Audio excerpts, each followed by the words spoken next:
இயேசு கிறிஸ்துவின் இரத்தம் சகல பாவங்களை நீக்கி நம்மை சுத்திகரிக்கும்.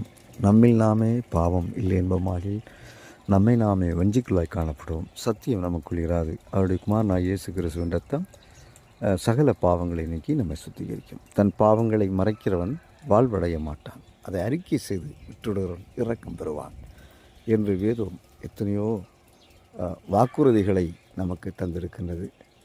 நம்முடைய தேவனாகிய கர்த்தர் நம்மை நேசிக்கிறவராக இருக்கின்றார்.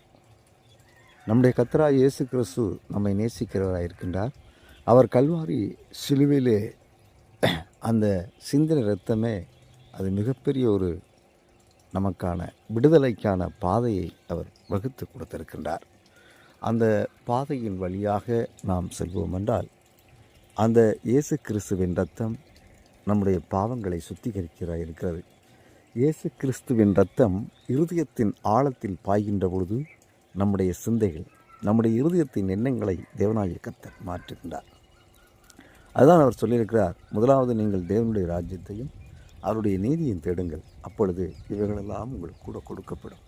முதலாவது தேவனுடைய ராஜ்யத்தையும் அவருடைய நீதியும் தேட நமக்கு தேவன் இரக்கம் செய்ய வேண்டும். நம்மளால் முடியாது. ஆனால் தேவன் நிச்சயமாக அந்த இரக்கத்தை, அந்த வாஞ்சியை நமக்குள் வைத்து அதை நிறைவேற்றும்படி தேவனே செய்கின்றார். நாம் எல்லாவற்றையும் செய்து முடித்து விட்டோம், நாம் தான் எல்லாம் காரணம் என்பது இங்கு ஏற்றுக்கொள்ள முடியாது. ஏனென்றால் வார்த்தையின்படி அதை நாம் ஏற்றுக்கொள்ள முடியாது. ஏனென்றால் தேவனாகிய கர்த்தரே சகலமும் நமக்கு செய்கின்றார். ஜெபிப்பதற்கு, வேதம் வாசிப்பதற்கு, எல்லாவற்றுக்கும் அவரே நமக்கு உதவிக்கரம் நீட்டுகின்றார். ஒரு மனிதன் எவ்வளோ நேரம் பேசிக்கொண்டும் ஒரு பொழுதுபோக்கு காரியங்களையும் செய்யலாம். ஆனால் ஒரு மனிதன் ஜெபம் என்று வருகின்ற பொழுது ஒரு கஷ்டமான ஒரு காரியமாக ஆகிவிடும். ஏனென்றால் நீண்ட நேரம் ஜெபம் பண்ணுவதற்கு முடியாத ஒரு சூழ்நிலை ஏற்படும். அந்த நேரம்தான் கர்த்தராகிய இயேசு கிறிஸ்து தம்முடைய ஆவியை அனுப்பி ஜெபிக்கும்படி நமக்கு இரக்கம் செய்கிறார். தேவனாகிய கர்த்தர் நாம் ஜெபிக்கும்படி அவரே இரக்கம் செய்கின்றார்.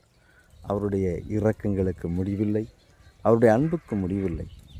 அதனால் தேவன் எவ்வளவாக நம்மை நேசிக்கிறார் என்று நாம் பார்த்து நாம் அவரை நேசிப்பதே அவர் விரும்புகிற ஒரு காரியமாக இருக்கின்றது.